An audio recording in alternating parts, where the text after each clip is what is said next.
2 години по руската инвазија на Украина, дојде изјава што ги шокираше сојузниците на НАТО од поранешниот председател и веројатен републикански председателски кандидат Доналд Трамп. Еден од председателите на една голема земја стана и рече: "Господине, ако не платиме, а бидеме нападнати од Русија, ќе не заштитите?"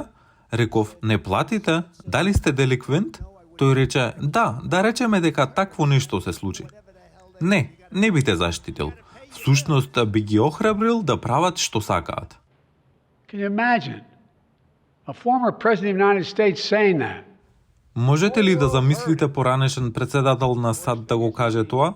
Председател Џо Бајден, кој зајакнувањето на коалициите против противниците го направи централен принцип на неговата надворешна политика, остро го критикуваше трансакцискиот пристап на неговиот претходник. Ниту еден друг председател во нашата историја никогаш не му се поклонил на руски диктатор. И дозволете ми да го кажам ова најасно што можам. И никогаш нема. За волја на Бога, тоа е глупаво, срамно, опасно и е неамериканско. Бајден вели дека ја поддржува светата посветеност според членот 5 на НАТО, кој бара од членките да си помагаат меѓусебно во случај на надворешен напад. Тоа е директен судар со Трамп, кој повторно се залага за неговиот бренд Америка на прво место. Повиците на Трамп предизвикаа вознемиреност кај сојузниците. Оваа година очекувам 18 сојузници да потрошат 2% од својот бруто домашен производ за одбрана. Тоа е уште еден рекорден број и 6-кратно зголемување од 2014 година, кога само 3 сојузници ја исполнија целта. Високиот советник на кампањата на Трамп, Джейсон Милер, во изјавата за Гласот на Америка рече дека Трамп ги натера нашите сојузници да ги зголемат трошоците за НАТО, барајки од нив да платат.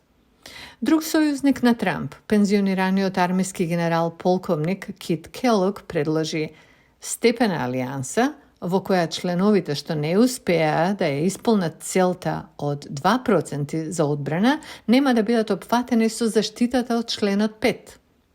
Други пак велат дека сигналите од Трамп и неговите сојузници го надминале изолационизмот и се во спротивност со суштината на одвраќање. Trump is trying to win points through bravado. Трамп се обидува да освои поени преку храброст. Американска храброст на меѓународна сцена е неверојатно моќно за американските пријатели. Но ова е нешто обратно од храброст. Well, maybe we won't show up at all. Надворешната политика традиционално не е клучно прашање на изборите во САД. Меѓутоа, со удирањето на Трамп врз НАТО, поширокото прашање за улогата на Америка во светот ке стане уште еден јаз меѓу гласачите. Тоа е многу политизиран. Го користи Трамп за да ја засили својата база, но постои основно разбирање меѓу американците дека самата алијанса е важна.